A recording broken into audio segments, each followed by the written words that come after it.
So welcome back again sa inyo mga boss. Ayan, so customer segment tayo ulit. Ayan. So yung pagsasabi ko ng ayan mga boss, huwag nyo nalang pansinin kasi isa yun sa mga way ko para ayan maalala ko o magkaroon ako ng time para maalala ko yung kasunod kong sasabihin. Pero balik tayo, customer segment. Etong si Mio Gray, ayan, tropa rin ng may-ari. At nagustuhan niya yung project natin kay Mio Red na yung may eyeline tapos kung ano-ano nilagay natin na lightings dito kay yung kay Mio Red pala. So ayan, ilalagay natin dito sa kanyang Mio Gray. Tapos kung mapapansin niyo mga boss, ayan, pipinturahan din natin yung smiley niya. So marami tayong gagawin. Full wave din. So karamihan pa rin dito sa gagawin ko dito sa video na to kay Mio Gray niya ay nandito na sa channel ko. Ayan. So i-view nyo na lang yung channel ko. Makikita nyo kung ano yung nagustuhan yung modification ko na gagawin dito sa video na to. Tapos may tutorial din yun na may mga paliwanag. So etong video na to, time-lapse to. So mag-refer na lang kayo sa playlist ko. Alright, so first na gagawin natin, syempre, ang pinakasikat, yung full wave. Sunod, domino switch at yung lightings natin sa smiley. Alright, so simulan na natin. Pakita ko nga rin pala yung mga binili natin mga boss. Tapos, isa-isayin natin kung ano yung mga kailangan. So, ayan. Voltmeter. Domino switch with relay, ayan. Flasher relay. Spray paint, ayan, Boss Me. So black lang to kasi gusto ko makintab yung smiley niya. Bar and signal light. Liwa 5-pin rectifier, ayan, pang full wave. Eyeline, orange, yellow pala. At tong 6-pin socket para sa conversion ng connector ng full wave. Tapos dual color na eagle eye. Alright, so 2 for 6 pieces sila. Shrinkable tubes, tapos yung electrical tape at 2-pin na socket connector. So yun lang mga boss. Alright, tapos bumili nga rin pala ako ng micro momentary switch. Alright, ito yung micro momentary switch natin. Dalawa na binili ko para pag may tropa tayo o kaibigan na nagpunta, pag gusto niya magpakabit, pwede rin sa stock to. Hindi lang sa domino, pero sa stock pwede natin ilagay. Alright, simulan na natin mga boss. Time-lapse to, hindi ako magsasalita. Kaya tignan nyo na lang yung mangyayari. Alright mga boss, so alam nyo na kung para saan to. Ayan, hindi lagay ng gagambayan.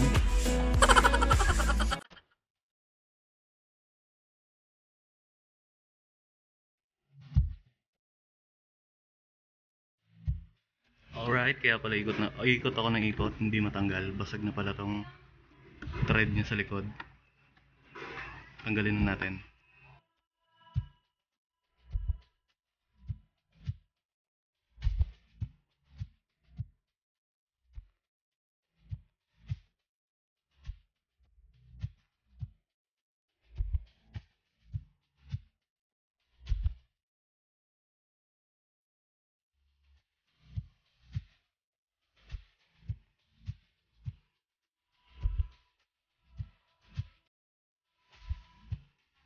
So ito kung mapapansin nyo, pininturahan yung smiley niya, tapos nilagay agad yung clear lens. Ayan. So nanikit yung mga pintura dito. Ayan. Tapos ang nangyari, nasunog ng pintura yung mga goma niya. Kaya nagputol-putol. So lilinisan natin tong smiley niya. Tapos pipinturahan na natin. Pero lalagyan nga pala natin ng eyeline, kaya tatabasan natin yung dito niya. So mamaya na yan. Proceed muna tayo sa domino switch. So pakita ko lang din yung pagtanggal ng choke cable.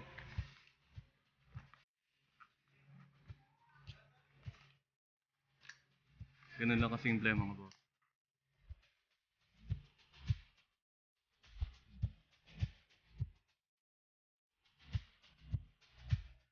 So checkings tayo ng battery operated ng mga ibang mekaniko. Ayan. So okay naman tong connection niya. Single wire. Pero tinap niya lang. Ayan. Siniksik niya lang. Kumbaga inipit niya lang dito sa may red socket. Alright.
Alright mga boss, ito.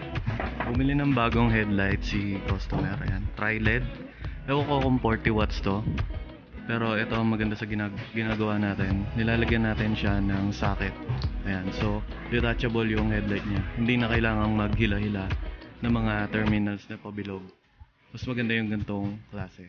Alright. So testing natin mga boss.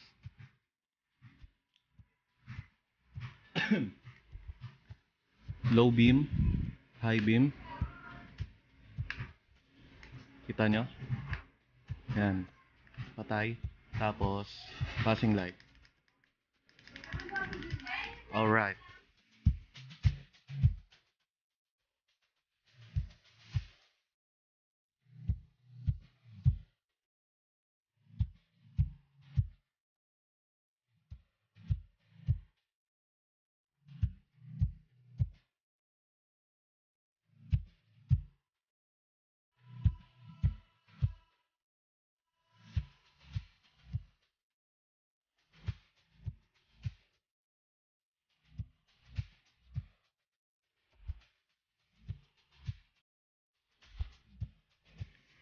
Bali, ito na yung mga natapos natin. Ayan.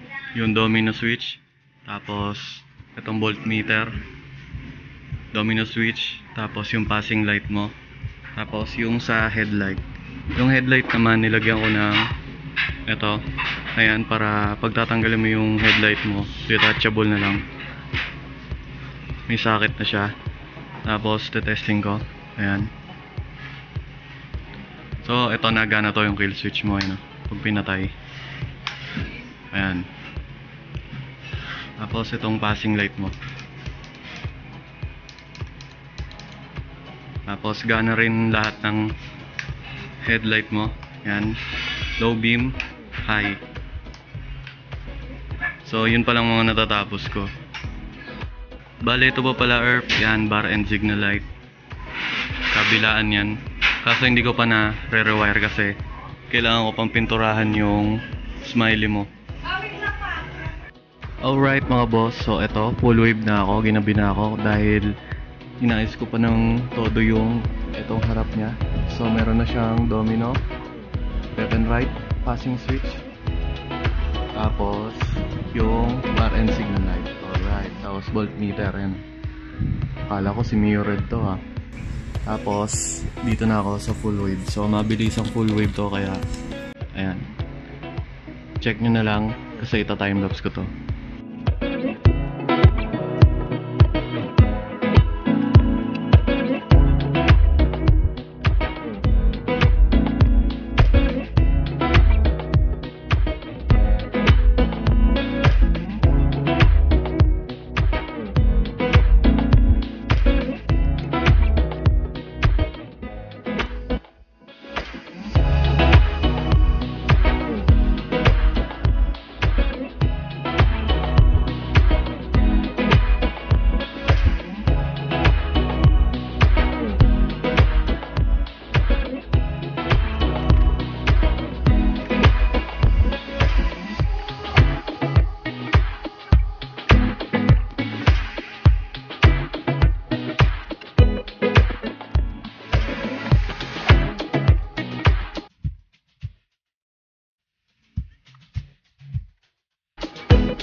Alright mga boss, so tapos na tayo sa full wave.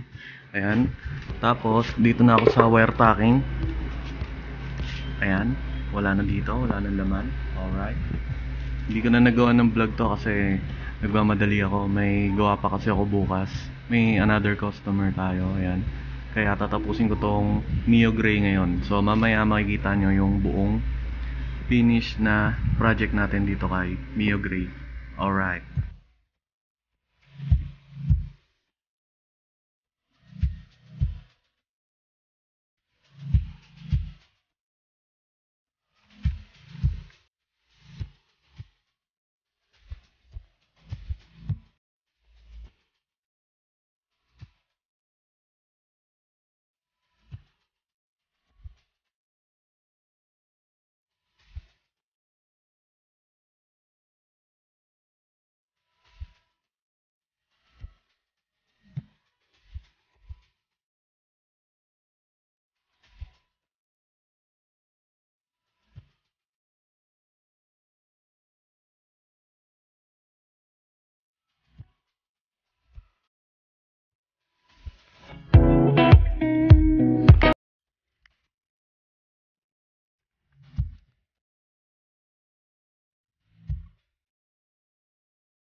Alright mga boss, day 2 na ng project natin kay Mio Gray. Ayan.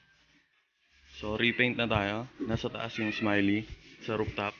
Tapos ito, ayan, wala ng smiley. Tapos tinanggal ko na rin yung cover niya ng speedometer. Itiman din natin to. So ayan.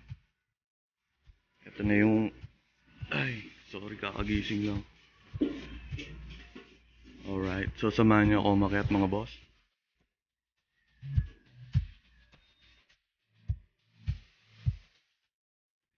Ah! Kapagod. 4th floor. Alright. So andito tayo, ayan. Marami kasing bata sa amin kaya dito ako magpe-paint ng smiley mga boss. Alright. So ito, pakita ko sa inyo. Ayan. May paint na yan yung orange ng Mio Gray. Yung smiley niya.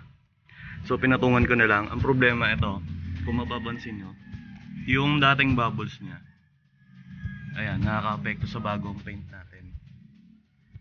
So kailangan patagalin ko pa. Kaya magpe-paint muna ako ng iba. Alright, so ayan, tapos na. Waiting na lang tayo. Meron din ako niyan sa YouTube channel ko mga boss, kung paano pinturahan yung dalawang yan. Alright, so hintayin ko na lang. Ulit-ulit tayo. Sana maganda yung resulta.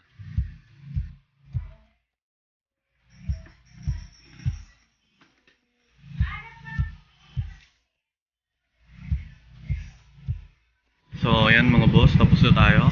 Hindi ko na naipakita kung paano ko ginawa. Ayan, kasi yung iba naman nasa vlog ko, kaya ayan, alright na tayo dyan. Fix na. So i-indicate ko na lang yung mga nagawa ko dyan. Tapos meron siyang underglow eh, kaya kaso nga lang mahina to. Ayan yung luma niya, kaya dito ko na lang nilagay. Tapos ayan, full wave na. Black na rin yung kanyang speedometer. Alright. So yung park light, ayan. Signal light.